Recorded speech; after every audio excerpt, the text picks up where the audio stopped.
మా latest videos కోసం మా ఈ తెలుగు న్యూస్ ఛానల్ సబ్స్క్రైబ్ చేసి గంట సింబల్ యాక్టివేట్ చేసుకోండి. ఈరోజే మొదటి మాఘ ఆదివారం. వసంత పంచమి చాలా మంచి రోజు, పరమ పవిత్రమైన రోజు. ఈరోజు మీరు ఏం చేసినా చేయకపోయినా రాత్రి 12 లోపు ఈ కథలు వింటే చాలు, ఈ వీడియో మీ కంటపడితే చాలు. జన్మల పాపాలు పోయి కోటి జన్మల పుణ్యం వస్తుంది. కష్టాలు పోతాయి, ధన సమస్యలు పోయి కోట్లు కొల్లగొడతారు. ఎంతో అదృష్టం ఉన్నవారే ఈ కథలను వినగలుగుతారు. ఎంతో పవిత్రమైన మాఘ ఆదివారం రోజు మాఘ ఆదివార వ్రత కథను వింటే చాలు, సూర్య భగవానుడి అనుగ్రహంతో కోటి జన్మల పుణ్యం వస్తుంది. ఉజ్జయిని నగరంలో ఒక అవ్వ ఉండేది. ఆమెకు ఎవ్వరూ లేరు. ఆమె దైవభక్తి పరురాలు. తెల్లవారుజామునే నిద్రలేచి ఆవు పేడతో నీళ్లు చల్లి బియ్యపు పిండితో ముగ్గులు వేసేది. స్నానం చేసి శుచిగా దేవుణ్ణి పూజించేది. పూజ చేసే అంతవరకు మంచినీళ్లు కూడా ముట్టేది కాదు. అవ్వ వద్ద ఆవు లేనందున పొరుగింటి వారి నుంచి గోమయం తెచ్చుకునేది. అవ్వ ఏ రోగాలు లేకుండా ఆరోగ్యంగానూ సంతోషంగానూ ఉండటం చూసి పొరుగామె ఈర్ష్యపడేది. నా ఆవు పేడ వల్లనే కదా ఆ అవ్వ ఇల్లు అలుకుతున్నది, సుఖంగా ఉంటున్నది. నేను పేడ ఇవ్వకపోతే అవ్వకు సుఖ సంతోషాలు ఉండవు అనుకుని ఆ పొరుగామె ఒకరోజు పేడ ఇవ్వలేదు. పేడ లేకపోవటంతో అవ్వ ఆ రోజు ఇల్లు అలకలేదు. ఇల్లు అలకని కారణంగా బాధతో అవ్వ ఆ రోజు తిండి తినలేదు. కాకతీయంగా ఆ రోజు మాఘ ఆదివారం అయ్యింది. అవ్వ నీరసంగా దినమంతా పస్తు ఉండి నిద్రలేకపోయింది. అలా ఆ రోజు అవ్వ మాఘ ఆదివార వ్రత ఫలాన్ని పొందింది. రాత్రల్లా ఒకే ఆలోచన, రేపు కూడా పేడ దొరక్కపోతే ఏమి చేయను అనుకుంది. కరుణామయుడైన దేవుడు ఈ చిన్నపాటి కోరిక తీర్చడం అనుకుంది. కోడి కూతతో పక్క మీద నుంచి దిగి వీధి గుమ్మం వద్దకు వచ్చింది. అక్కడి దృశ్యాన్ని చూసిన ఆమె ఆనందానికి హద్దులు లేవు. ఎందుకంటే గుమ్మం ముందు ధవల వర్ణంతో మెరిసిపోతున్న ఆవు ఉంది. ఆ ఆవు అవ్వను చూడగానే పేడ వేసింది. అప్పుడే భాస్కరుడి కిరణాలు నేల మీద పడుతున్నాయి. అవ్వ గోవుకు దండం పెట్టి గోమయంతో ఇల్లంతా అలికి సంతోషంగా నిత్య కర్మలు పూర్తి చేసింది. అంతసేపైనా ఆవు అక్కడి నుంచి కదల్లేదు. అవ్వ తను వండుకున్నదే ఆవుకు ముందు పెట్టి తరువాత తను తింది. రాత్రి అయినా ఆవు కదలలేదు. అప్పుడు అవ్వ ఈ ఆవును దేవుడే నాకిచ్చాడని భావించి ఇంట్లో కట్టింది. ఆ రోజు నుండి ఆవును అవ్వ ప్రేమగా చూసుకోసాగింది. రోజు ఆవుకు మేత పెట్టసాగింది. అయితే పొరిగింటామె ఈ ఆవును అవ్వకు ఎవరిచ్చారు, బహుశా దొంగిలించిందేమో అని కక్షతో గ్రామాధికారికి ఫిర్యాదు చేసింది.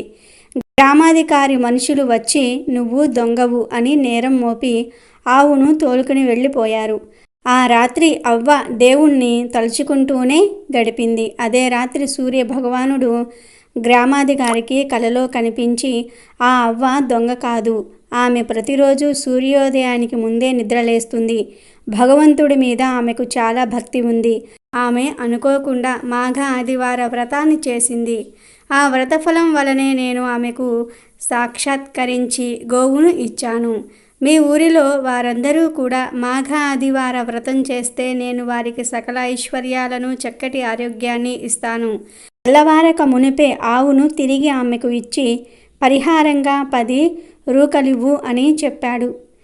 ఇంకొక వైపు అవ్వ కోడి కూతతో లేచి ఈరోజు అయినా పొరుగామె పేడ ఇస్తుందా లేదా అన్న శంకతో వీధిలోనికి వచ్చింది. అప్పుడు గ్రామాధికారి మనిషి అక్కడికి వచ్చి ఆవును అవ్వకు అప్పగించి అవ్వ ఈ ఆవు నీదే, నష్టపరిహారంగా మా యజమాని 10 రూకలిచ్చాడు, తీసుకో అన్నాడు.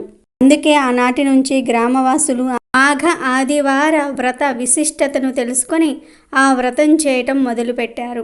అన్ని పూజలు వ్రతాలలాగే మాఘ ఆదివారం నాడు సూర్యోదయానికి ముందు లేచి తలస్నానం చేసి సూర్య భగవానుడి ప్రతిమ ముందు కలశం పెట్టి సూర్య భగవానుణ్ణి షోడశోపచార పూజ చేయాలి. అలా మాఘమాసంలో ఆదివారాలు ఈ వ్రతం చేయటం వలన జన్మజన్మల పాపం నశించి అనంత పుణ్యం లభిస్తుంది. అంతేకాక రోగ భయాలుండవు, సిరి సంపదలతో ఇల్లు కలకలలాడుతుంది. ఈ మాఘ ఆదివారం రోజు మాఘ ఆదివారం నోము కథను వింటే చాలు, అఖండ ఐశ్వర్యం లభిస్తుంది, కష్టాలన్నీ కూడా పోతాయి. పూర్వము సోమయాజుల వారి సోముదేవమ్మ మాఘ ఆదివారాల నోము పట్టి 5 ఏళ్లు నియమము పాటించి ఉద్యాపనము తీర్చుకును సమయంలో కథ వినేవారు లేక కుమారులను పిలిచి మాఘ ఆదివారముల నోము కథ విన రండిరా అంది. వారు అమ్మ మేము రాజు కొలువునకు వెళ్ళుటకు ఆలస్యమవుతుంది అని వెళ్ళిపోయేరి. అప్పుడు సోమిదేవమ్మ వీధిన పోయే పిల్లలను పిలిచి మాఘ ఆదివారముల నోము కదా వినండిరా అనగా వారు మేము ఆడుకోవాలని దూరముగా పోయిరి. తరువాత సోమిదేవమ్మ రేవుకు వెళ్తున్న అమ్మలక్కలను పిలిచి మాఘ ఆదివారముల నోము కథ వినండి అనగా వారు మాకు ఇంటిలో పని ఉన్నదని వెళ్ళిపోయారు. ఇంతలో నిండు గర్భము ధరించి ఉన్న రమాదేవి అనే ఒక ఆవిడ ఎక్కడికో వెళ్తూ అటు రాగా సోమదేవమ్మ ఆమెను కూడా పిలిచి మాఘ ఆదివారముల నోము కథ విని పొమ్మనగా ఆమె ఇలా అంది. అమ్మా నాకింత అన్నము పెట్టినచో నేను కథ వినిదెను అన్నది. అప్పుడు సోమదేవమ్మ ఆమెను సరే రమ్మని లోపలికి పిలిచి స్నానము చేయించి పరమాన్నము వండి ఆమెకు పెట్టి తాను కూడా తినిన తర్వాత కథ చెప్పటం ప్రారంభించింది. అయితే అప్పుడే తినటం వలన రమాదేవికి నిద్ర వచ్చి నిద్రపోసాగినది. కానీ ఆమె కడుపులోని శిశువు కథ వింటూ కొట్టుతూ ఉండటంతో సోమిదేవమ్మ కథ చెప్పుట ముగించి రమాదేవి పొట్ట మీద అక్షంతలు వేసి తాను తల మీద వేసుకునేలోపు రమాదేవి నిద్రలేచినది. నిద్రలేచిన రమాదేవితో సోమిదేవమ్మ ఇలా అంది. రమాదేవి నీవు నిద్రలో ఉండగా నీ కడుపులో ఉన్న బిడ్డ నా నోము కథ విన్నది. నీవు పురుడు వచ్చినప్పుడు మగబిడ్డ పుట్టినచో పగడాల వాన కురియును, ఆడబిడ్డ పుట్టినచో ముత్యాల వాన కురియును. నేనప్పుడు నిన్ను చూడడానికి వస్తాను, మీ ఇంటి గుర్తులు చెప్పమని ఆ వివరాలు తెలుసుకుని రమాదేవిని తిరిగి పంపెను. ఆ తర్వాత కొంతకాలమునకు ముత్యాల వాన కురిసింది. అప్పుడు సోమదేవమ్మ రమాదేవికి ఆడ శిశువు పుట్టిందని తెలుసుకుని ఉయ్యాల చీర ఉగ్గు గిన్నె తీసుకుని పోయి పురిటి బిడ్డకు నీళ్లు పోసి ఉగ్గు పెట్టి చీర చెట్టు కొమ్మకు కట్టి ఉయ్యాలలో పడుకోబెట్టి జోలపాడి దీవించి పాడి ఆవునిచ్చి ఇంటికి వచ్చేసింది. ఆ తర్వాత రమాదేవి పనికి పోయినది. అయితే ఆ మార్గమున పోవచున్న రాజు రమాదేవి దగ్గర ఉన్న పసిపాపను చూసి ఆమె మహాలక్ష్మి అంశము గల చిన్నది, రాజ్యాంతపురములలో ఉండదగిన బిడ్డ అని గ్రహించి రమాదేవితో అమ్మ నీవింకా మా రాజ్యభవనమును ఉండవచ్చునని తన వెంట తీసుకుని పోయాడు. అలా వారు దారిలో వెళ్తూ ఉండే ఎండిపోయిన చెట్లు చిగురింపసాగినవి, ఇంకిపోయిన గుంటలు నీటితో నిండినవి. ఆ ఆడ శిశువుకు ఎదురైన గొడ్రాళ్లకు బిడ్డలు కలిగిరి. కొన్ని దినములకు ఆ పాప పెరిగి పెద్దదైనది. రాజకుమారుడు ఆమెను ప్రేమించి 2వ భార్యగా వివాహమాడి అనురాగముగా చూసుకోసాగాడు. దాంతో రాజకుమారుని పెద్ద భార్యకు చిన్న భార్యపై అసూయ కలిగి దాసిచే ఆమె 7 వారముల నగలు అపహరించి ఒక భరిణెలో పెట్టి నదిలో పారవేయించినది. కానీ నదిలోని ఒక చేప ఆ నగలు గల భరిణెను మింగినది. చిన్న భార్య నగలు పోయాయని ఎంతో బాధపడింది. ఇంకొక వైపు నగలు మింగిన చేప జాలర్లకు చిక్కినది. జాలర్లు ఆ చేపనే తెచ్చి యువరాజు గారికిచ్చిరి. యువరాజు గారు దానిని వండి కూర చేయమనుచు చిన్న భార్యకు ఇంటికి పంపెను. చిన్న భార్య చేపను కొయ్యుచూ ఉండగా భరిణ బయటపడి పోయిన నగలు దొరికినవి. అప్పుడు చిన్న భార్య ఆ నగలన్నిటినీ అలంకరించుకుని రాజుకు కబురు చేసినది. రాజు వచ్చి చిన్న భార్య అలంకారము చూసి సంతోషించి నగలు దొరికిన సంగతి పెద్ద భార్యకు చెప్పుట కొరకు అంతఃపురమునకు వెళ్ళెను. పెద్ద భార్యకు నగలు దొరికిన సంగతి అంతకు పూర్వమే తెలిసి చిన్న భార్యను ఏ విధంగానైనా ఆమెను చంపేయాలని అనుకుంది. ఒకనాడు పెద్ద భార్య చిన్న భార్యను విందుకు పిలిచి పాయసంలో విషము కలిపి చంపబోచు ఉండగా రాజు కూడా భోజనముకు వెళ్ళి అది విషపు పాయసమని తెలియక త్రాగి మృతి చెందెను. చిన్న భార్య భర్త మరణమునకు చాలా దుఃఖించి రాజుతో సహగమనం చేయుటకు సిద్ధపడెను. పెద్ద భార్య తాను కూడా సహగమనము చెయ్యు నిశ్చయించుకొనెను. బయలుదేరి పోవుచూ ఉండగా సూర్య భగవానును వృద్ధ బ్రాహ్మణ రూపమున ఎదురు వచ్చి ఎక్కడికి వెళుచూ ఉన్నారని అడిగాను. అప్పుడు చిన్న భార్య భర్తతో సహగమనము చేయుటకు వెళుచున్నానని చెప్పాను. అది విని ఆ బ్రాహ్మణుడు సౌభాగ్యవతి భవ అని దీవించి ముందు నాకు కాళ్ళు కడుగుకొనుటకు నీళ్లు ఇచ్చి నీవు కాళ్ళు కడుక్కో అనెను. ఆమె అట్లే చేసెను. తర్వాత ఆ బ్రాహ్మణుడు నాకు దాహం ఇచ్చి నీవు కూడా దాహం పుచ్చుకోమనెను. అప్పుడు ఆమె భర్త మరణించి నేను దుఃఖించుచూ ఉన్నాను, దాహము పుచ్చుకొనుట ధర్మము కాదనెను. దానికి ఆ బ్రాహ్మణుడు నీ భర్త మరణించడు, నేను చెప్పినట్లు చేయుము అనెను. ఆమె ఆ విధంగా చేసెను. ఆ బ్రాహ్మణుడు తనకు తలంటి నీళ్లు పోసి గంధము ఇవ్వమని అడిగి ఆమె కూడా తలంటుకొని పసుపు రాసుకోమని ఆజ్ఞాపించెను. అందులకు ఆమె భయపడి, స్వామి, భర్త చనిపోయిన దుఃఖముతో కాళ్ళు కడుక్కొని కాళ్ళు దాచుకున్నాను, దాహం పుచ్చుకొని కడుపు దాచుకున్నాను, పసుపు రాసుకొని ముఖమెట్లా దాచుకోగలనని ప్రశ్నించినది. అందులకు ఆ బ్రాహ్మణుడు, సౌభాగ్యవతి భవ, నీకు ఎందుకమ్మా అంత భయం, నేను చెప్పినట్లుగా చెయ్యమనెను. అంతటా ఆమె అట్లే చేశాను. తర్వాత ఆమె అతడు చెప్పినట్లుగా అతనికి బొట్టు పెట్టి తాను కూడా బొట్టు పెట్టుకొని, అతనికి భోజనము పెట్టి తాను కూడా భోజనము చేసి, అతనికి తాంబూలం ఇచ్చి తాను కూడా తాంబూలం వేసుకొని ఆ బ్రాహ్మణుని పాదాలకు నమస్కరించగా ఆ బ్రాహ్మణుడు సూర్య భగవానుడిగా మారి, అమ్మా, నీ భక్తికి మెచ్చి తిని నీవు తల్లి గర్భమున ఉన్నప్పుడు మాఘ ఆదివారముల కథ విని పవిత్రురాలివి అయ్యావు. నీకు ఏమి కావాలో కోరుకొనుము, ఇచ్చెదను అనెను. ఆమె సంతోషించి తనకు ప్రతిభిక్ష పెట్టమని కోరికనెను.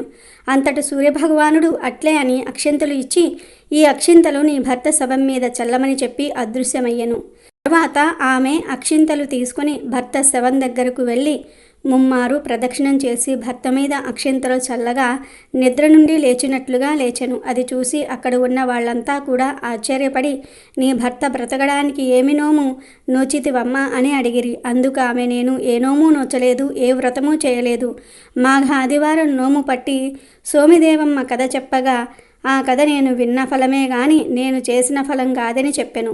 అక్కడున్న వారంతా, ఆహా, నోము కథ విన్నంత మాత్రమునే ఇంత మహత్యము ఉన్నది, నోము నోచుకున్నచో ఇంకెంత మహత్యము ఉంటుందోనని అప్పట్నుంచి ఈ నోము ప్రతి మాఘ ఆదివారం నోచుకుడుచూ వచ్చారు. రాజు తన ఇద్దరి భార్యల చేత ఈ నోము నోయించి సుఖముగా ఉండెను. ఉద్యాపనము. ఈ నోము పట్టి 5 పండ్లు ఉద్యాపనము చేయవలని. మొదటి వారం పాలు త్రాగకుండా ఒక ఆదివారం నాడు ముత్తైదువులకు భోజనం పెట్టవలను. 2వ వారం మజ్జిగ త్రాగకుండా 5 ముత్తైదువులకు పెరుగుతో భోజనం పెట్టవలను. 3వ వారం పప్పు తినకుండా 5 ముత్తైదువులకు బూరెలతో భోజనం పెట్టవలను. 4వ వారం తలంటుకోకుండా 5 ముత్తైదువులకు తలంటి భోజనం పెట్టాలి. 5వ వారం తాంబూలం వేసుకోకుండా 5 భోజనం పెట్టి తాంబూలం ఇచ్చి 5 రవికల గుడ్డలు, ఉగ్గి గిన్నె, ఉయ్యాల ఇచ్చి ఆదినారాయణమూర్తికి 5 మూరల అంగవస్త్రం ఇచ్చి ఉద్యాపనము చెప్పుకోనవలెను. మగాడితో సహా సర్వజీవులను పుట్టించిన బ్రహ్మదేవుడు చివరిగా ఒక స్త్రీని సృష్టించటం మొదలుపెట్టాడు. 1 రోజు 2 రోజులు కాదు, స్త్రీని సృష్టించడానికి బ్రహ్మ ఏకంగా వారం రోజుల సమయం తీసుకున్నాడు. మిగిలిన పనులన్నీ కూడా మానుకుని తన నాథుడు స్త్రీ సృష్టి కోసం ఇంతగా తలమునకలైపోవటం చూసిన సరస్వతీదేవి బ్రహ్మను ఇలా అడిగింది. స్వామి, స్త్రీని సృష్టించడానికి ఎందుకింత సమయం తీసుకున్నారని అడిగింది. అప్పుడు బ్రహ్మదేవుడు, ఏం చేయను మరి, ఈ స్త్రీ హృదయంలో ఎన్ని విషయాలు పొదగాల్సి వచ్చిందో తెలుసా? ఇష్టాలకు అతీతంగా ఉండాలి. సృష్టి వివక్ష తగదు. మొండికేసే పిల్లాడిని క్షణాల్లో దారికి తెచ్చుకోవాలి. చిన్న చిన్న గాయాలు మొదలుకొని ముక్కలయ్యే మనసుల వరకు ఎన్నెన్ని సంఘటనలను ఈ జీవి ఎదుర్కోవాలో తెలుసా? ఆమె ఎంతమందికి ఓ ఔషధంగా పనిచేయాలో తెలుసా? ఆమెకు ఆరోగ్యం బాగోలేకున్నా సరే తనకు తానే సర్దుకుపోవాలి. అడిగేవారు ఉండరు, ఉండకపోవచ్చు. రోజుకు 18 గంటలు పనిచేయాలి. ఇన్ని రకాల పనులు చేయాల్సి వచ్చినా ఆమెకు ఉన్నవి 2 చేతులు అన్నాడు. అప్పుడు సరస్వతీదేవి, ఏంటి, ఇన్ని పనులు చేయడానికి ఆమెకు 2 చేతులేనా అని ఆశ్చర్యపోతూ ఆమెను మెల్లగా తాకింది. ఇదేంటి, ఇంత మృదువుగా ఉందే ఈమె దేహం అని ప్రశ్నించింది. అప్పుడు బ్రహ్మదేవుడు, ఈమె శరీరంగా మృదువుగా, మెత్తగా, నాజూగ్గా ఉండొచ్చు, కానీ మానసికంగా ఆమె ఎంతో బలవంతురాలు. అందుకే ఆమె ఎన్నో సమస్యలను ఎదుర్కోగలదు. అంతేకాదు, ఆమె అన్ని భారాలను తట్టుకోగలదు. ఇష్టం, కష్టం, ప్రేమ, కోపం, తాపం అంటూ అన్ని భావోద్వేగాలను ఆమె చవిచూడాలి. అవసరమైతే దిగమింగాలి. కోపమొస్తే నవ్వుతూ వెల్లడించే శక్తి ఆమెకు ఉండాలి. తనకు న్యాయం అనిపించినప్పుడు అందుకోసం పట్టడము తెలుసు. ఇతరుల దగ్గర నుండి ప్రేమానురాగాలను మాత్రమే ఆశిస్తుంది అని అన్నాడు. ఓహో, ఈమె ఆలోచించగలదా అని సరస్వతీదేవి అడిగింది. అప్పుడు బ్రహ్మదేవుడు, ఎందుకు ఆలోచించదు? అన్ని విషయాలు ఆలోచించటమే కాకుండా సమస్యలు ఎదురైతే పరిష్కారాలు చెప్పగలదు అన్నాడు. అప్పుడు సరస్వతీదేవి ఆమె చెక్కిళ్లను తాకి, ఈ చెక్కిళ్ళు తడిగా ఉన్నాయేంటి, కన్నీరు కారుస్తోందిగా, ఏంటిది అని అడిగింది. ఇప్పుడు బ్రహ్మదేవుడు, అదా, అది కన్నీరు. ఆ కన్నీటిలో ఆనందము, ఆవేదన, దుఃఖము, దిగులు, ఆశ్చర్యము, భయము అంటూ అన్ని రకాల ఉద్వేగానుభూతులు ఉంటాయి. ఆ కన్నీటికి ఉన్న శక్తి అనంతం. పైగా మరో జీవికి ప్రాణం పోసి 10 నెలలు పొట్టలో మోసే నేర్పు ఆమెకు ఉంది అని చెప్పాడు. అప్పుడు సరస్వతీదేవి ఆశ్చర్యపోతూ, మీ సృష్టిలో విశిష్టమైనది ఇదే అని చెప్పింది. అయితే బ్రహ్మదేవుడు అంతా బాగానే ఉన్నా ఆమెకు తన విలువ, శక్తి తెలిసినా వాటిని అవసరమైతే తప్ప ప్రయోగించదు. అప్పటి వరకు తెలియనట్టే ఉంటుంది. అవసరమైనప్పుడు ఆ శక్తి ముందు ఎవ్వరూ నిలబడలేరు అని చెప్పి బ్రహ్మ భూమి మీదకు పంపాడు స్త్రీని. సరస్వతీదేవి అనుగ్రహం ఉంటే సామాన్యుడు కూడా ఎంతో ఉత్తముడిగా ఎదిగి దేనినైనా సాధించవచ్చు అని తెలిపిన యజ్ఞవల్క మహర్షి కథను ఈరోజు వింటే సరస్వతీదేవి అనుగ్రహం లభిస్తుంది.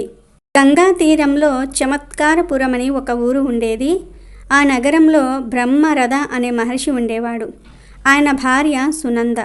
ఆ దంపతులకు పుట్టిన వాడే యజ్ఞవల్కుడు. తన కుమారుడికి సకల విద్యలను నేర్పించాలి అని ఎందరో గురువుల దగ్గరకు విద్యను అభ్యసించేందుకు బ్రహ్మరథ పంపించాడు. ఆ విధంగా యజ్ఞవల్కుడు భాస్కలుని వద్ద ఋగ్వేదమును, జమిని మహర్షి వద్ద సామవేదాన్ని, ఉద్దాలకుని వద్ద అధర్వణ వేదము, తండ్రి వద్ద యజస్సు నేర్చుకున్నాక తండ్రి బ్రహ్మరథ తన కుమారుణ్ణి యజుర్వేదాన్ని నేర్చుకోవడానికి వైశంపాయన మహర్షి దగ్గరకు పంపించాడు. యజ్ఞవల్కుడు వైశంపాయన మహర్షి దగ్గరకు వెళ్ళి అక్కడ యజుర్వేదాన్ని నేర్చుకున్నాడు. యజ్ఞవల్కుడు భక్తితో గురువుని సేవించి అక్కడ ఉన్న విద్యార్థులతో ప్రథమునిగా నిలిచి గురువు వద్ద సంపూర్ణ యజుర్వేదము, అనేక రహస్య విద్యలు నేర్చుకున్నాడు. సంపూర్ణమైన బ్రహ్మ తేజస్సు, గురుసేవ, పుణ్యఫలము అతనికి లభించాయి. ఎప్పుడైతే ఇన్ని విద్యలు నేర్చుకున్నాడో అప్పుడు యజ్ఞవల్కుడికి అహంకారం, విద్య, మదం కలిగాయి. నాకంటే గొప్పవాడు లేడు అనే అహం వచ్చింది. ఆ విషయాన్ని గురువుగారైన వైశంపాయన మహర్షి గమనించి ఈ లక్షణాలు కొన్ని రోజుల్లో మెల్లమెల్లగా పోతాయి అని అనుకున్నాడు. కానీ యజ్ఞవల్కుడికి రోజురోజుకు విద్య, అహంకారం పెరుగుతూ పోయింది. ఒకనాడు వైశంపాయన మహర్షి ఆయన మేనల్లుడు చెడు తిరుగులు తిరుగుతూ ఉన్నాడు అని తెలిసి కోపంతో కాలితో తన్నాడు. బ్రాహ్మణుణ్ణి కాలితో తన్నటం బ్రహ్మ హత్యతో సమానం అని ధర్మశాస్త్రాలు చెప్పిన విషయాలను కోపం తగ్గిన తర్వాత గుర్తు తెచ్చుకున్నాడు. ఇక ఈ పాపాన్ని ఎవరు పోగొడతారు అని ఎంతో బాధపడ్డాడు. ఈ విషయాన్ని గమనించిన యజ్ఞవల్కుడు గురువు దగ్గరకు వెళ్ళి ఆ పాపాన్ని పోగొట్టడం నా వల్ల తప్ప ఎవరి వల్ల కాదని గర్వంగా అన్నాడు. గురువు గారికి కోపం వచ్చి, నిన్ను నా గురుకులం నుండి బహిష్కరిస్తున్నాను. నీ అహంకారానికి ప్రతిఫలంగా నా వద్ద నేర్చుకున్న విద్య ఇక్కడే వదిలేసిపో అని ఆజ్ఞాపించాడు. తప్పు తెలుసుకొని యజ్ఞవల్కుడు గురువు పాదాలపై పడి క్షమాపణ అడిగినా లాభం లేకపోయింది. తన మాట ప్రకారం గురువుగారి దోషం కూడా తొలగించాడు. విద్యనంతా అక్కడ రక్తం రూపంలో కక్కి వెళ్ళిపోయాడు. యజ్ఞ మహర్షి కక్కిన దాన్ని వైశంపాయ మహర్షి శిష్యులు పక్షులుగా మారి గ్రహించారు. పక్షులు తిరిగి వాటిని పలకసాగాయి. ఆ పలుకులే తైతీర్య సహిత యజ్ఞవల్కుడికి నేర్చుకోవాలి అన్న తపన ఉండటం వల్ల తరువాత యజ్ఞవల్కుడు సూర్యుని ఉపాసించి కొంచెం భిన్నమైన శుక్ల యజుర్వేదం నేర్చుకున్నాడు. సూర్యుడు శుక్ల యజుర్వేదాన్ని యజ్ఞవల్కుడికి ఇచ్చిన తర్వాత సరస్వతీదేవిని ఆరాధించి ఇతర విద్యలను పొందమని చెప్తాడు. యజ్ఞవల్కుని తపోనిష్ట ఫలంగా సరస్వతీదేవి దర్శనం లభించినది. ఆమె అన్ని విద్యలు ఎల్లవేళలా అతని హృదయ పలకంపై ఉండేటట్లు అనుగ్రహించినది. మిథిలను పాలించే జనక మహారాజు ఒకసారి యజ్ఞవల్కుని యాగం చేస్తూ ఆహ్వానించాడు. అనేక మంది మహర్షులు కూడా ఆ యజ్ఞానికి వచ్చారు. జనకుడు అక్కడ అపారమైన ధనరాశిని, గో సంపదను ఉంచి మీలో అందరికంటే శ్రేష్ఠుడను అనుకునేవారు ఈ సంపదను తీసుకుని వెళ్ళండి అన్నాడు. అక్కడ ఉన్న ప్రతి వారికి ఆ సంపద మీద ఆశ పుట్టి తానే శ్రేష్ఠుడనని చెప్పాలని మనసులో ఉన్న భయంతో సంకోచించారు. యజ్ఞవల్కుడు లేచి తన శిష్యులను పిలిచి ఆ సంపదను తన ఆశ్రమానికి తరలించమని ఆజ్ఞాపించాడు. వెంటనే సభలోని కొందరు లేచి, నీవు అంత గొప్పవాడివా? నీ జ్ఞానము ఏపాటితో పరీక్షిస్తాం, ముందు మా ప్రశ్నలకు సమాధానం చెప్పు అని అతడితో వాదనలోనికి దిగారు. తాను గో సహస్రాన్ని అందరిలో శ్రేష్ఠుడనని ఉద్దేశంతో తీసుకోవటంతో యజ్ఞవల్కునకు అందరి ముందు తాను బ్రహ్మజ్ఞానిని, అందరికంటే అధికుడిని నిరూపించుకోవలసి వచ్చినది. అందరి ప్రశ్నలకు సమాధానం చెప్పాలి, అందరి సందేహాలు తీర్చాలి. యజ్ఞ యాగాదులు చేసి జ్ఞానార్జన కూడా చేసి బ్రహ్మ జ్ఞాన సిద్ధిని పొందిన వారు కూడా తమ సందేహాలు తీర్చుకునేందుకు అతడు తమ మీద అధికుడవునో కాదో తెలుసుకునేందుకు ప్రశ్నించారు. అందరూ ఒక మార్గంలో ఉండి ఇతరుల మార్గములు ఖండించేందుకు సిద్ధంగా ఉన్నారు. ఇంకా సాధన దిశలోనే ఉండి కొంత అహంకారం ఉన్నవాళ్ళు ఉన్నారు. ఇలా రకరకాల వారు ఈ ఉపనిషత్తుల్లో యజ్ఞవల్కునితో వాదించటం కనిపిస్తుంది. యజ్ఞవల్కుని వాదన విధానం వాదమా, జల్పమా అని ప్రశ్నించిన వారున్నారు. యజ్ఞవల్కుడు వారి ప్రశ్నలకు సమాధానాలు ఇచ్చాడు. వాదనలో వారు అతనిని జయించలేక ఓటమిని అంగీకరించారు. దాంతో జనకుడు ఆ ఋషిని గొప్పగా పూజించి సత్కరించాడు. అంతేకాదు జనకుడికి యజ్ఞవల్క మహర్షి అనేక ఆధ్యాత్మిక విషయాలను వివరించి చెప్పాడు. కాబట్టి యజ్ఞవల్క మహర్షి విద్యాధికుడు, సాక్షాత్తు సరస్వతీదేవి అనుగ్రహం పొందిన వ్యక్తి. ఈయననే సరస్వతి పుత్రుడని పురాణాలు వర్ణించాయి. ఒకసారి పాల సముద్రం శేషపాన్పుపై శ్రీ మహావిష్ణువు లక్ష్మీ సమేతుడై ఉండగా అనుకోకుండా పార్వతీదేవి, సరస్వతీదేవి లక్ష్మీదేవిని చూడడానికి వైకుంఠానికి వచ్చారు.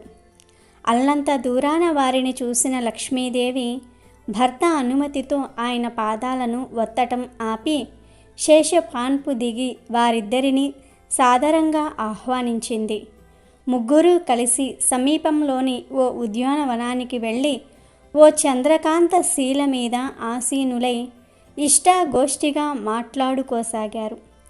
వారలా మాట్లాడుకుంటూ ఉండగా దూరంగా నారదుడు వస్తూ ఉండటం కనిపించింది. నారదుడు కూడా వీరిని చూశాడు. ఇంకేం, కలహభోజనుడు తనకు కావాల్సినంత కాలక్షేపం దొరికింది అనుకున్నాడు. త్రిమూర్తుల భార్యలంతా ఒకే చోట కూర్చుని ఏదో విషయాన్ని గురించి మాట్లాడుకుంటూ ఉన్నారు కనుక ఏదో ఒక చిక్కు ప్రశ్న వేసి వారి మధ్య కలహాన్ని రేపి తన నామానికి సార్థకతను చేకూర్చుకోవాలనుకున్నాడు. అదేవిధంగా జగన్మాతలు కూడా నారదుడిని చూసి ఈ కలహభోజనుడు ఊరకనే రాడు, ఇతనికి తగిన బుద్ధి చెప్పాలి అని నిర్ణయించుకుని బ్రహ్మ మానసపుత్రుడిని సగౌరవంగా ఆహ్వానించారు. నారదుడు ముగురమ్మల దగ్గరకు వచ్చి నమస్కరించాడు. ముగురమ్మలు సైతం నారదుడిని ఆశీర్వదించి విషయాలేంటని అడిగారు. ఇక సమయం దొరికింది కదా అని నారదుడు కలహాన్ని మొదలుపెట్టేశాడు. త్రిమూర్తులైన వారికి భార్యలైన మీరు ముగ్గురు సకల లోకవాసులచే స్తుతించబడుతూ ఉన్నారు. అంతవరకు బాగానే ఉంది, కానీ మీ ముగ్గురిలో ఎవరు గొప్ప అనే సందేహమే చాలామందిని వేధిస్తోంది అని అన్నాడు. ఆ మాటలు విని నారదుడు తన పనిని ప్రారంభించాడనుకున్న ముగ్గురమ్మలు, నారద, నీ సందేహం ధర్మసమ్మతమే. నువ్వు భూలోకంలో మేము చెప్పిన చోటకు వెళ్ళి అక్కడున్న మా భక్తుల్ని పరీక్షించి మేము చెప్పిన మంత్రాన్ని వారికి ఉపదేశిస్తూ ఉండు. కొంతకాలం తర్వాత మాలో ఎవరు గొప్పో నీకే అర్థమవుతుందని చెప్పారు. ముందు సరస్వతీదేవి నారదునితో, నారద, భూలోకంలో మహాబలిపురానికి వెళ్ళి అక్కడ ఉన్న ఓ గురుకులంలో సెల్వనాథుడనే విద్యార్థిని కలిసి సమయం సందర్భం చూసుకొని అతని చెవిలో ఓం శ్రీ సతియే నమః అనే మంత్రాన్ని 3 సార్లు ఉచ్చరించి అతనికి మంత్రోపదేశం చేయమంటుంది. మంత్రోచ్చరణకు తర్వాత అక్కడ జరిగిన విషయాన్ని తమతో చెప్పమని సరస్వతీదేవి అంటుంది. ఇలా నారదుడు పండితుడి వేషంలో సెల్వనాథుడి బంధువుగా మహాబలిపురం వెళ్ళి సెల్వనాథుడి గురువును కలిశాడు. పండితుడు సెల్వనాథుడి బంధువని తెలుసుకున్న గురువు, సెల్వనాథుడికి అక్షరం ముక్క రాదు, వాటితో నా ప్రాణం విసిగిపోయింది, పశువులను మేపాల్సిందిగా పంపేశాను, వెళ్ళి చూడమన్నాడు. నారదుడు విషయం తెలుసుకుని బాలుడి దగ్గరికి వెళ్తాడు. ఆ బాలుడు చదువు రాదని తాను పడే కష్టాల్ని చెప్పి బోరుమన్నాడు. నారదుడు ఆ బాలుడిని ఓదార్చి మంత్రోపదేశం చేస్తానని, ఆ తర్వాత ఏం జరుగుతుందో చూద్దామని చెప్తాడు. అలా సముద్రంలో స్నానం చేసి శుచి అయి వచ్చిన ఆ బాలుడికి ఓం శ్రీ సతియే నమః అనే మంత్రాన్ని 108 సార్లు జపం చేయమని చెప్తాడు. ఇలా 108 సార్లు పఠించిన తర్వాత ఆ బాలుడు వేదాలను శాస్త్రాలను సులభంగా అర్థం చేసుకోసాగాడు. అతనిలో వచ్చిన మార్పును చూశాక నారదుడు ముగురమ్మలకు ఈ విషయం చెప్పాడు. తర్వాత పార్వతీదేవి తన వంతు ప్రారంభించింది. నారద, కావేరీ నది ఒడ్డున సమయపురం అనే ఊరుంది. అక్కడ పెరినాయకి అనే ఒక ఆవిడ ఇంటి గురించి అడుగు. అక్కడి పరిస్థితులను గమనించి సమయం సందర్భం కుదిరినప్పుడు నేను చెప్పే ఓం శ్రీ సతియే నమః మంత్రాన్ని ఆవిడకు ఉపదేశించుమంటుంది. ఇలా పెరినాయింటికి ఇంటికి వెళ్ళిన నారదుడు ఆమెకు సంతానం లేకపోవటంతో ఆత్మహత్య యత్నానికి ప్రయత్నించడాన్ని నిరోధిస్తాడు. సంతానం లేకపోవటంతో ఆమె భర్తకు వేరొక వివాహం చేసి పెట్టేందుకు అంతా సిద్ధమవుతున్నట్లుగా గమనిస్తాడు. ఈమెకు కూడా మంత్రాన్ని నారదుడు ఉపదేశిస్తాడు. ఈ మంత్రం ప్రభావంతో ఓ శుభ సమయానికి పెరియనాయకి సంతానవతి అయ్యింది. ఈ విషయాన్ని వెంటనే నారదుడు ముగురమ్మలకు చేరవేశాడు. ఇక మూడోసారిగా లక్ష్మీదేవి నారదుడిని గోదావరి ఒడ్డునున్న తాటాకుల ఇంట్లోని రాజశేఖరుడనే పేద పండితుడిని కలవమంటుంది. ఓం శ్రీ సతియే నమః అనే మంత్రాన్ని ఉపదేశించమంటుంది. అలాగే నారదుడు కూడా గోదావరికి వెళ్ళి దానం చేసే ఉత్తముడైన రాజశేఖరుణ్ణి కలుస్తాడు. రాజశేఖరుడు తన వద్ద ఉన్న బియ్యాన్ని మారువేషంలో వచ్చిన రాజశేఖరుని వద్దనున్న బియ్యం కుండ నిండుకుంటుంది. దీంతో ఆశ్చర్యపోయిన రాజశేఖరుడు ఇంతకు ముందు ఇలాంటి కార్యాలు జరగలేదంటాడు. ఇలా రాజశేఖరుడికి కూడా నారదుడు ఓం శ్రీ సతియే నమః అనే మంత్రాన్ని ఉపదేశించి 108 సార్లు జపించమని చెప్తాడు. ఆ తర్వాత ఆ పేద పండితుడు శ్రీమంతుడిగా మారిపోతాడు. ఈ అద్భుతాన్ని కళ్ళారా చూసిన నారదుడు అజ్ఞానానికి సిగ్గుపడుతూ ముగురమ్మలను దర్శించుకుంటాడు. అమ్మలారా, మిమ్మల్ని అర్థం చేసుకోకుండా ప్రశ్న అడిగాను. ఇప్పటికైనా ఈ మంత్రం ఎలా పుట్టిందని అడుగుతాడు. అప్పుడు నారదునితో లక్ష్మీదేవి ఇలా అంది. బ్రహ్మదేవపుత్ర, మా ముగ్గురు శక్తుల్లో ఎటువంటి తేడాలు ఉండవు. జగదాంబ ఆజ్ఞానుసారం నా వలన ఐశ్వర్యము, సంపదలు, పార్వతీదేవి వలన ఐదవతనము, సౌభాగ్యము, సరస్వతీదేవి వలన విద్యలు, కళలు ప్రాప్తిస్తూ ఉంటాయి. శ్రీలక్ష్మిలోని, శ్రీ సరస్వతిలోని, శ్రీ శక్తిలోని బీజాక్షరాలు జతచేసి ఓం శ్రీమాత్రే నమః అనే మంత్ర సృష్టి జరిగింది. ఈ మంత్రాన్ని జపించిన వారికి మా కటాక్షం కలుగుతుంది. అందువల్ల ఈ మంత్రాన్ని అర్హులైన మా భక్తులకు, భక్తురాళ్లకు ఉపదేశం చేయగలవు అని చెప్పింది. ఈరోజు మాఘపురాణంలోని ఈ కథను వింటే చాలు, జన్మ జన్మల పాపాలు పోయి కోటి జన్మల పుణ్యం వస్తుంది. ఒకసారి వశిష్ఠ మహర్షి దిలీప మహారాజుతో మాఘమాస స్నాన మహిమ గురించి ఇలా చెప్పసాగాడు. రాజా, పూర్వము ఒక విద్యాధరుడు సంతానము కావాలని బ్రహ్మను ఉద్దేశించి గంగా తీరమునందు తపస్సు చేయుచుండెను. నియమవంతుడై భక్తి శ్రద్ధలతో చిరకాలము తపమాచరించెను. అతడు ఇట్లు చిరకాలము తపస్సు చేయగా బ్రహ్మ సంతుష్టుడై అతనికి ప్రత్యక్షమయ్యను. వరమును ఇచ్చేదనని కోరుకోమనెను. పుత్రుణ్ణి ఇమ్మని విద్యాధరుడు బ్రహ్మను కోరెను. అప్పుడు బ్రహ్మ, నాయనా, నీకు పుత్ర సంతాన యోగము లేదు. అయినను నీ తపముకై మెచ్చి పుత్రికను అనుగ్రహించునని అంతర్ధానమయ్యను. అలా వారికి ఒక పుత్రిక కలిగి ఆమె పెరిగి పెద్దదయ్యను. ఆమె మిక్కిలి సుందరమే, సద్గుణాన్ని కలిగి ఉన్న కన్యలాగా మారెను. అన్నవారికి కూడా తనను చూసిన వారికి సంతోషమును కలిగించెను. విద్యాధరుడు తన కూతుర్ని ఎవరికో ఇచ్చి అత్తవారింటికి పంపాలని అనుకోలేదు. కూతురికి వివాహము చేసి అల్లుణ్ణి కూడా నా ఇంటి యందు ఉంచుకోవాలని అనుకున్నాడు. ఒకనాడు ఒక రాక్షసుడు ఆమెను చూసెను. ఆ రాక్షసుడు దేవీ భక్తుడు. మిక్కిలి దివ్యశక్తులను సంపాదించాడు.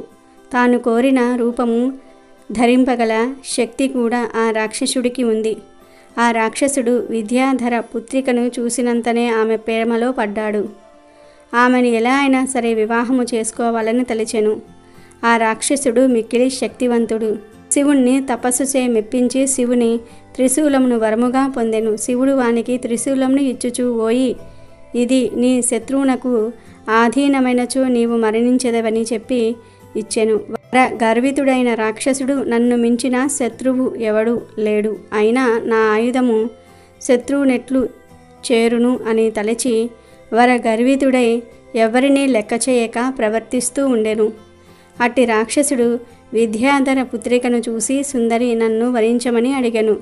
దానికి ఆమె నా తండ్రిని అడుగమని చెప్పెను. అప్పుడు రాక్షసుడు విద్యాధరుని వద్దకు పోయి వాని కుమార్తెనిచ్చి వివాహము చేయమని కోరెను. విద్యాధరుడు అతనికి తన కుమార్తెనిచ్చి వివాహము చేయుటకు తిరస్కరించెను. రాక్షసుడు చేయునది లేక తిరిగి వచ్చెను. విద్యాధరుని పుత్రికను హరించి సురక్షితంగా సముద్ర కిందనున్న ఒక ఇంటి వద్ద ఉంచెను. శుభముహూర్తమున ఆమెను వివాహమాడదలిచెను. ఇంకోవైపు విద్యాధరుడు తన పుత్రిక ఏమైనదో అని విచారించుచూ ఉండెను.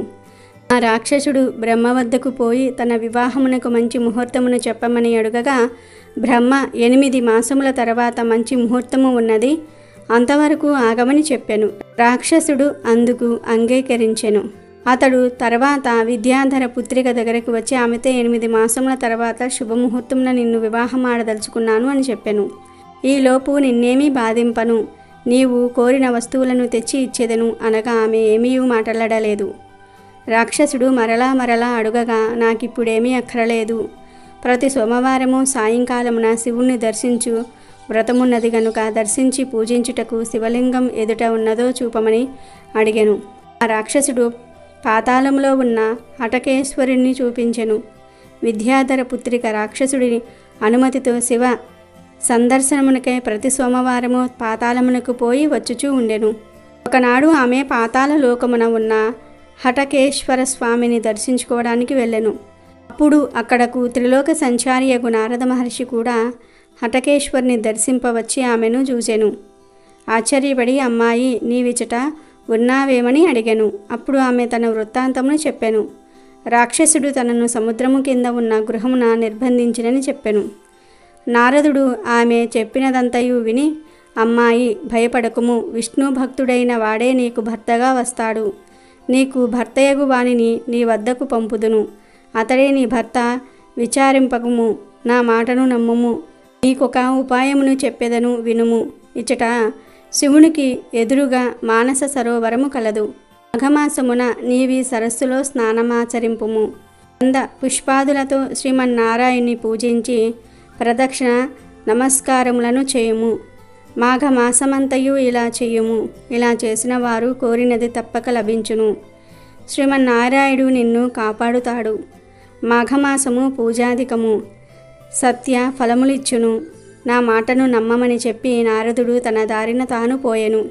విద్యాధర పుత్రిక నారదుని మాటలను మనస్ఫూర్తిగా నమ్మెను.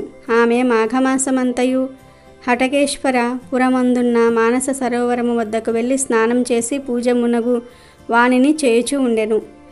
నారదుని మాట యథార్థమగుటకై ఎదురు చూచుచూ ఉండెను. మాఘమాసమును వ్రతముతో గడిపెను.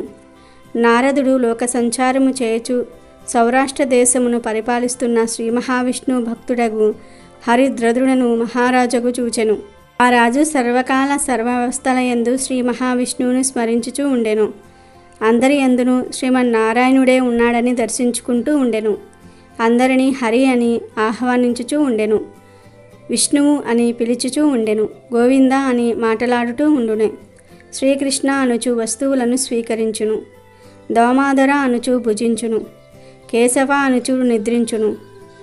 నరసింహ అని స్మరించును. ఋషికేశ అని మేల్కొనును. వామన అనుచు తిరుగును. ఏ పని చేయుచును, ఎవరితో మాట్లాడుచును, ఏదో ఒక విధముగా శ్రీమన్నారాయణు తలుచుచు ఇట్లు విష్ణు భావన తన్మయుడైన హరిద్రుని వద్దకు నారద మహర్షి వెళ్ళెను. హరిద్రదుడు నారద మహర్షిని చూచి ఎదురు వచ్చి గౌరవించెను. తగిన ఆసనమును కూర్చుండబెట్టి అనేక ఉపచారములతో పూజించెను. అప్పుడు నారదుడు రాజుతో, రాజా, విద్యాధర కన్య ఒక దానిని వరగర్వితుడైన రాక్షసుడొకడు బలాత్కారముగా అపహరించి సముద్ర గర్భమున దాచి ఉంచినాడు. ఆ విద్యాధర కన్యక త్రిలోక సుందరి, సద్గుణశీల. నీవామెను భార్యగా స్వీకరింపవలెను. ఆ రాక్షసుడిని వాడి త్రిశూలముతోనే సంహరింపవలేను అని వానికి తగిన రీతిలో వివరించి నారదుడటచట నుండి లోక సంచారార్థము పోయెను. ఇక హరిద్రదుడు సముద్రము వద్దకు పోయెను.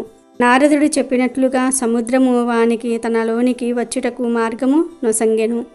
హరిద్రదుడు ఆ రాక్షస గృహమును చేరెను. ఆ సమయమున రాక్షసుడు ఇంటలేడు. అతడు వివాహ ముహూర్తమునకై బ్రహ్మ వద్దకు పోయెను. అతడు పోవుచూ శూలము ఇంటిలో ఉంచి వెళ్ళెను.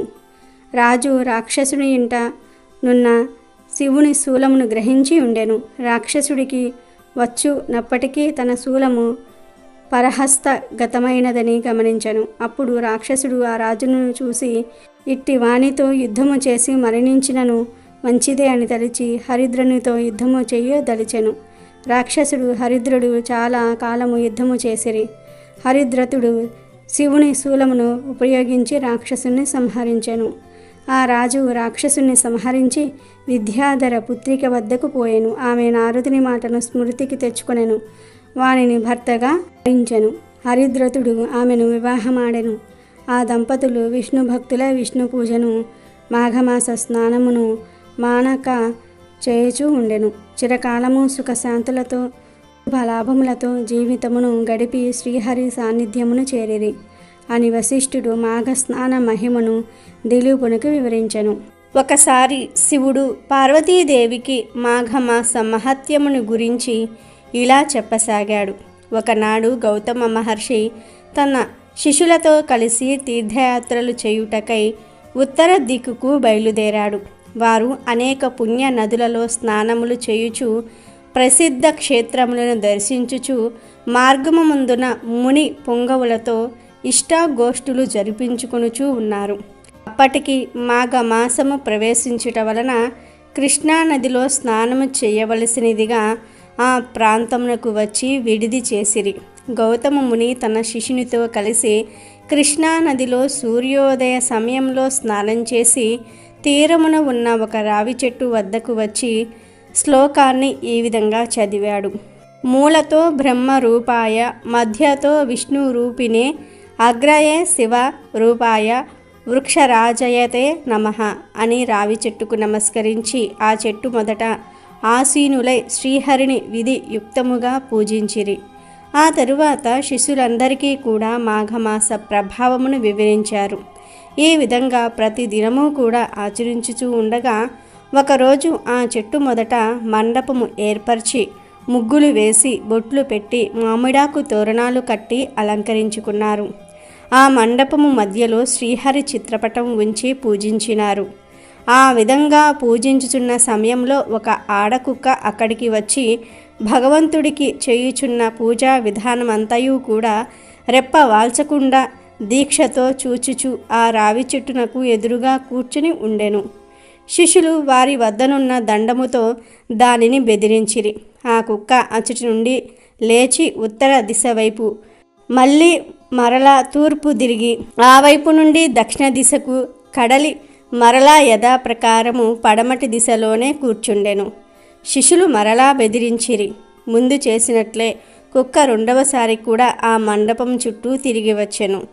ఆ మండపం చుట్టూ ప్రదక్షిణం చేయటం వలన అది మాఘమాసము కావటం వలన వెంటనే ఆ కుక్క రూపము వదిలి ఒక రాజుగా మారిపోయాడు. ఆ రాజు సకల ఆభరణాలు ధరించిన వాడై మునుల ఎదుట నిలబడి మునులందరికీ కూడా నమస్కరించెను. అక్కడ ఉన్న ఆ కుక్క రాజుగా మారిపోవుట చూసిన మునులు గౌతమ మహర్షి కూడా ఆశ్చర్యం పొందారు. ఓయి నీవెవరవు, నీవిట్లు మారుటకు కారణమేమి అని గౌతముడు ప్రశ్నించాడు. ముని చంద్రమ, నేను కళింగరాజును, మాది చంద్రవంశం, నా పేరు జయచంద్రుడు. నాకు అన్ని విద్యలయందు ప్రాముణ్యం గలదు. నా దేశ ప్రజలను ధర్మ మార్గమున పరిపాలన చేయుచూ ఉన్నాను. దాన ధర్మములంటే నాకు అతి ప్రేమ. నేను అనేక దానాలు చేసి ఉంటిని. గోవు, భూమి, హిరణ్య సాల గ్రామదానాలు కూడా చేసి ఉన్నాను. ఎక్కువగా అన్నదానం, తిలదానం చేసి ఉన్నాను. అనేక ప్రాంతములలో చెరువులు త్రవ్వించి ఉన్నాను.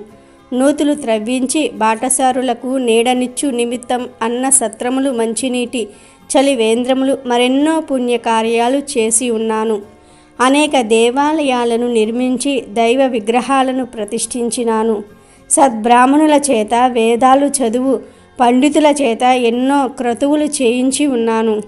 పురాణాలలో ఉన్న అన్ని ధర్మాలను చేసి ఉన్నాను. కానీ నేనిలా కుక్కనయ్యాను. దానికి కారణం లేకపోలేదు.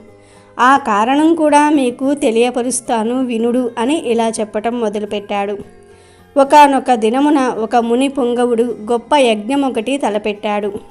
యజ్ఞం చెయ్యాలంటే సామాన్య విషయం కాదు కదా. దానికి కావలసిన ధన వస్తు సముదాయం చాలా కావలను. కనుక ఆ ముని పుంగవుడు నా వద్దకు వచ్చి అర్థించెను. మునోత్తముడు వచ్చిన వెంటనే ఎదురేగి కాళ్ళు కడిగి ఆ నీళ్లు నా శిరస్సుపై చల్లుకొని కుశల ప్రశ్నలు అడిగి తిని. ముని కూడా మిక్కిలి సంతసించి, రాజా, నీకు గుప్త విషయములు తెలియజేయుదును. ఈ మాసంలో మకర రాశి యందు సూర్యుడు ప్రవేశించును. ఆ దినము సూర్యోదయం అయిన తర్వాత నీవు స్నానం చేసి భక్తి శ్రద్ధలతో మాఘమాసం మహత్యము చదువుట గాని లేక వినుట గాని చెయ్యుము. దాని వలన నీకు వైకుంఠ ప్రాప్తి కలుగును. అంతేకాక అశ్వమేధయాగం చేసిన ఎడల ఎంతటి ఫలితము కలుగునో అంతటి ఫలము గాని, తీర్థ స్నానాలు చేయగా వచ్చిన ఫలము గాని, లేక దాన పుణ్యములు అనగా పంచయాగాలు చేసినంత పుణ్యములు అనగా పంచయాగాలు చేసినంత ఫలము గాని పొందగలవు. మాఘశుద్ధ సప్తమి ఆదివారం వచ్చినప్పుడు గాని, దశమి ఆదివారం వచ్చినప్పుడు గాని ఉదయమే స్నానం చేసినను మరియు మాఘ పౌర్ణమి రోజు ఉదయమున స్నానం చేసినచో మానవుడు ఎటువంటి పాపములనైనను సరే విడవగలడు. ఒకవేళ ఇతర జాతుల వారైనను మాఘమాసం అంతటా నిష్ఠతో నదీ స్నానం ఆచరించి దాన ధర్మాలు మాఘ పురాణము పఠించినను లేక వినను మరుజన్మలో బ్రాహ్మణుడై జన్మించను అని ఆ మునివర్యుడు నాతో చెప్పగా నేను అతనిని అవమానించినట్లుగా మాట్లాడి ఇట్లంటిని. అయ్యా ముని సత్తమ, మీరు పలికిన విషయములు నాకు తెలియను. అవన్నీయు బూటకములు. వాటిని నేను యథార్థములని అంగీకరింపను.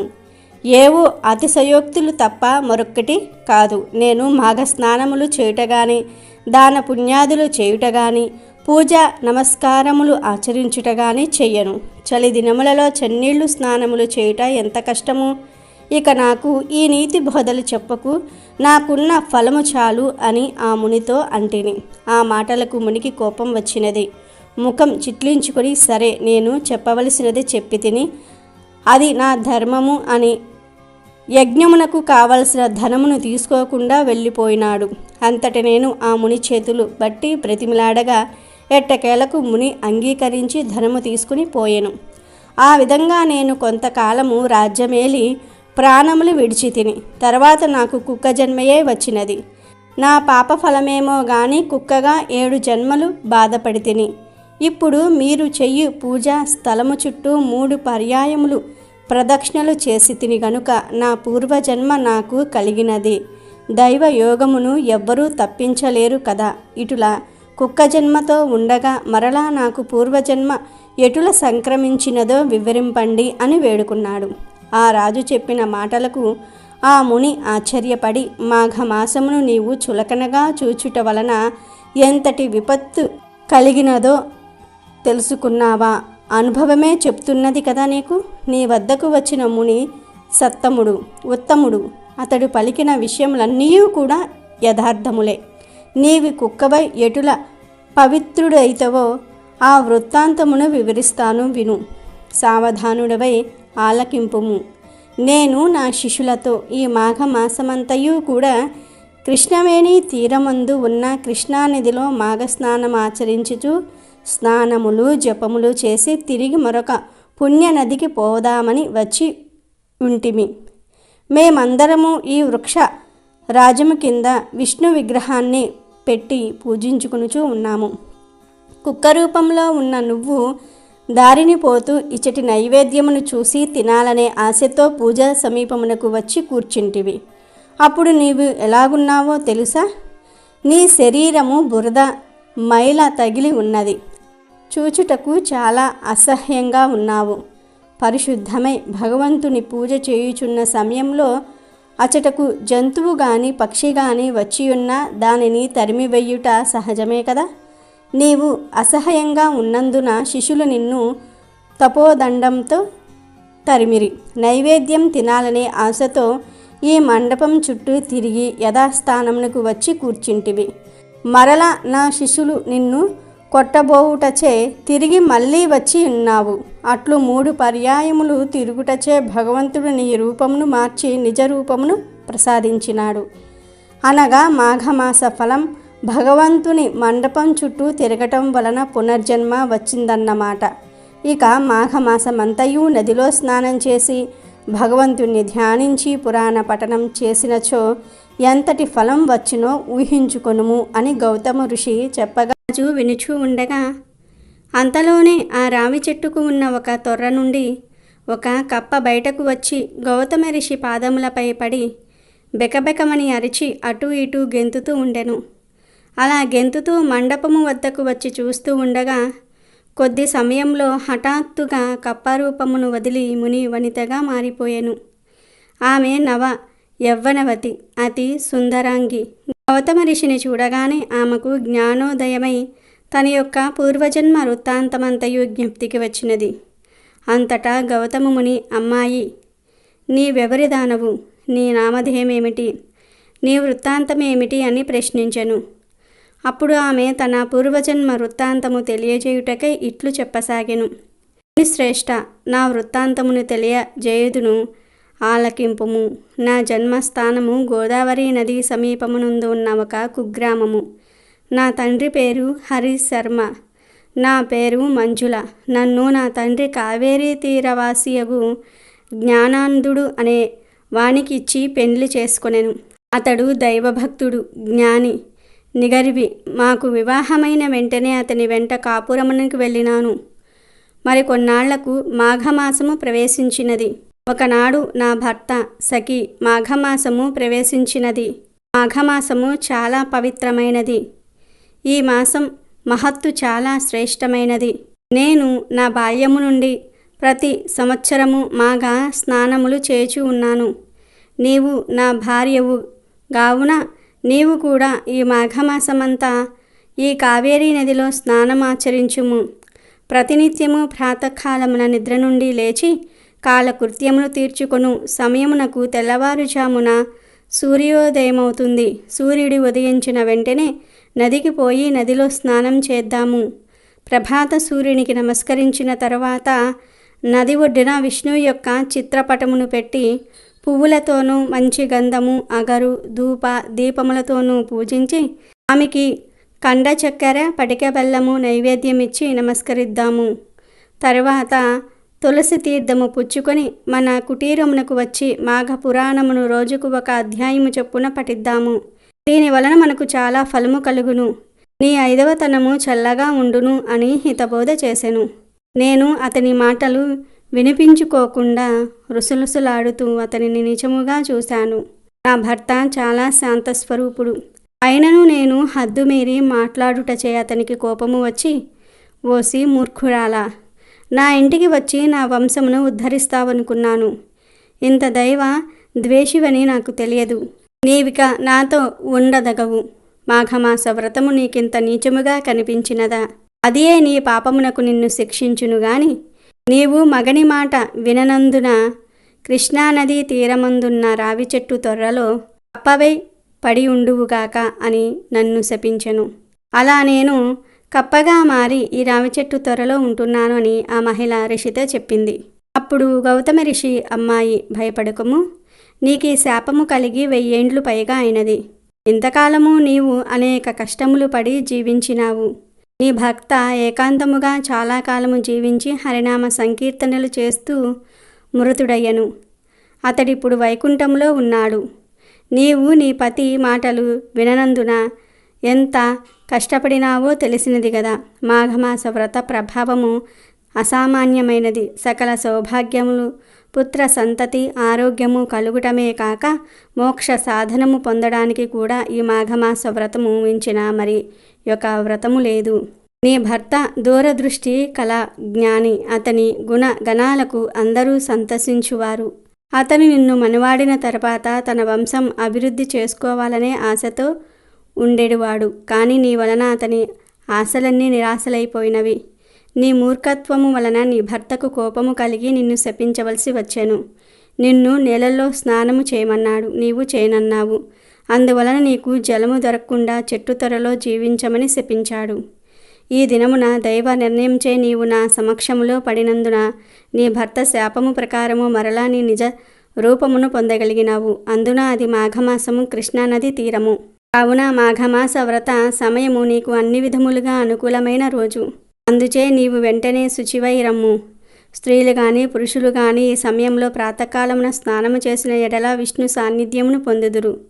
ఎవరైనా తెలిసి గాని తెలియక గాని మాఘశుద్ధ సప్తమి, దశమి, పౌర్ణమి నందు పాడ్యమి రోజునను నదీ స్నానం ఆచరించిన ఎడల వారి పాపములు నశించును. మాఘ శుద్ధ పాడ్యమి నాడును అటులనే దశమి, ఏకాదశి, ద్వాదశి దినములలోనూ స్నానము చేసి శ్రీమన్నారాయణ్ణి పూజించి పురాణ కాలక్షేపము చేయు ఎడల శ్రీహరి సంతోషించి మనోవాంఛలు సిద్ధించునట్లు వరమిచ్చెను. భక్తి శ్రద్ధలతో మాఘ పురాణము వినిన మోక్ష ప్రాప్తి కలుగును అని గౌతమ ముని ఆమెతో చెప్పాడు. తర్వాత ఆ స్త్రీ అలాగే కుక్క నుండి మనిషిగా మారిన రాజు ఇద్దరు గౌతమ ఋషికి నమస్కారం చేసి వెళ్ళిపోయారు. తర్వాత వాళ్ళిద్దరూ మాఘస్నానం చేసి మోక్షాన్ని పొందారని మహేశ్వరుడు పార్వతితో చెప్పెను. అలాగే ఈ మాఘ ఆదివారం రోజు మాఘస్నానం వలన సాధారణ స్త్రీ కూడా దైవస్త్రీగా మారుతుందని తెలిపే మాఘపురాణంలోని ఈ కథను వింటే అపర కుబేరులుగా మారుతారు. వశిష్ఠ మహాముని దిలీపునికి మాఘస్నానం మహత్యం గురించి, మాఘస్నాన ఫలితాల గురించి, మాఘ మాసంలో స్నానం చేయటం వలన ఎటువంటి ఫలితాలు కలుగుతాయో వివరించటం మొదలుపెట్టాడు. పూర్వము భృగు మహాముని వంశముయందు రుక్షక అనే ఒక కన్య జన్మించింది. ఆమె దినదిన ప్రవర్ధమానంగా పెరిగి పెద్దదయ్యింది. ఆమెకు వివాహం చేశారు. కానీ ఆమె దురదృష్టవంతురాలు. పెండ్లి అయిన వెంటనే పెండ్లి కుమారుడు చనిపోయాడు. రుక్షక తన దురదృష్టమునకు దుఃఖించి విరక్తి భావముతో ఇల్లు విడిచి గంగానది తీరమునకు పోయి అక్కడ ఆశ్రమము నిర్మించుకొని శ్రీమన్నారాయణ్ణి భక్తి శ్రద్ధలతో పూజించటం మొదలుపెట్టింది. ఘోరమైన తపస్సు ప్రారంభించింది. ఆ విధంగా చాలా సంవత్సరాలు ఆమె తపస్సు చేయటం వలన అక్కడ ఉన్న గంగానది నీరు ఆవిడ మీద పడి ఆమెకు మాఘమాస స్నాన ఫలము దక్కింది. ఆమె మనోవాంఛ ఈడేరు సమయం దగ్గర పడింది. ఒకనాడు ఆమె తపస్సు చేసుకునుచు ప్రాణములు వదిలింది. ఆ రోజు వైకుంఠ ఏకాదశి అవటం వలన వైకుంఠమునకు వెళ్ళిపోయింది. ఆమె చాలా సంవత్సరములు వైకుంఠమయందే ఉండి తర్వాత బ్రహ్మలోకమును చేరుకుంది. ఆమె మాఘమాస వ్రత ఫలము కలిగి పవిత్రురాలు అవ్వటం చేత బ్రహ్మదేవుడు ఆమెను సత్యలోకములో దేవకార్యములు తీర్చుటకు అప్సరస స్త్రీగా చేసి తిలోత్తమ అని పేరు పెట్టి సత్యలోకమునకు పంపెను. ఆ కాలంలో సుందరోపసుందరులనే ఇద్దరు రాక్షస సోదరులు బ్రహ్మను గూర్చి ఘోర తపస్సు చేశారు. వారి తపస్సు యొక్క ప్రభావమునకు బ్రహ్మదేవుడు ప్రత్యక్షమై మీకేమి కావలెను అని కోరుకోండి అని అనగా, స్వామి మాకు ఇతరుల వలన మరణము కలగకుండా ఉండునట్లు వరము ఇవ్వు అని వేడుకొనగా బ్రహ్మ అటులనే అని వరం ఇచ్చి అంతర్ధానమయ్యాను. బ్రహ్మదేవుని వలన వరము పొందిన ఆ ఇద్దరూ కూడా రాక్షసులు మహాగర్వము కలవారే దేవతలను హింసించి ఋషుల తపస్సులకు భంగము కలిగించుచూ ఉన్నారు. యజ్ఞ యాగాది క్రతువులలో మాంసము రక్తము పడవేసి ప్రజలను నానా భీభత్సములు చేయుచూ ఉన్నారు. దేవలోకముపై దండెత్తి దేవతలందరినీ కూడా తరిమివేస్తారు. ఇంద్రుడు మొదలగు దేవతలందరూ కూడా సత్యలోకమునకు వెళ్ళి బ్రహ్మను వేడుకొని, మహానుభావ, సుందోపసుందరులనే రాక్షసులకు మీరిచ్చిన వరములతో గర్వము తలకెక్కినది. మునులను తపస్సులను తపస్సు చేసుకునే వారిని హింసించుచు దేవలోకమునకు వచ్చి మమ్ములను కూడా తరిమి చెరసాలలో పెట్టి నానా బీభత్సం చేయుచూ ఉన్నారు. కనుక ఆ రాక్షసుల మరణకు ఏదైనా ఉపాయము ఆలోచించుము అని దేవేంద్రుడు ప్రార్థించెను. బ్రహ్మదేవుడు దీర్ఘంగా ఆలోచించి తిలోత్తమను పిలిచి, అమ్మాయి, సుందోపసుందరులను రాక్షసులను ఎవరి వలను మరణం కలుగదని వరం ఇచ్చియున్నాను. నేను వరగర్వంతో చాలా అల్లకల్లోలం చేయుచూ ఉన్నారు కనుక నీవు పోయి నీ చాకచక్యంతో నీ తెలివితేటలతో వారికి మరణం కలుగుతున్నట్లు ప్రయత్నించుము అని చెప్పాను. తిలోత్తమ బ్రహ్మదేవునికి నమస్కరించి సుందోపసుందరులు ఉన్న అరణ్యంను ప్రవేశించెను. ఆమె చేత వీణ పట్టుకుని మధురమైన పాటలు పాడుకొనుచు ఆ రాక్షస సోదరులు ఉన్న నివాసమునకు సమీపంలో తిరుగుచూ ఉండెను. వీణానాదమును ఆమె మధుర గానమును విని సుందరులు తిలోత్తమను సమీపించిరి. ఆమె ఎటుపోయినా ఎటు తిరిగినా అటు ఆమెను అనుసరిస్తూ ప్రేక్షకుల వలె వెంటాడుచూ ఉండిరి. ఆమెను నన్ను వరింపుము అని తిలోత్తమును ఎవరికి వారు బ్రతిమిలాడసాగిరి. ఓ రాక్షసాగ్రేసురులారా, మిమ్ములను పెండ్లాడుట నాకు ఇష్టమే. మీరిద్దరూ కూడా నాకు సమానులే. నేను మీ ఇద్దరిని ఎంతో ప్రేమతో చూసుకుంటాను. నేను మీ ఇద్దరి ఎడల ప్రేమతో ఉన్నాను. ఇద్దరిని వివాహమాడుట సాధ్యం కాదు. నా కోరిక ఒకటి ఉన్నది. అది ఏమనగా మీ ఇద్దరిలో ఎవరు బలవంతులో వారినే నేను ప్రేమించగలను అని తిలోత్తమ చెప్పెను. తిలోత్తమ పలుకులు వారిని ఆలోచింపచేశాయి.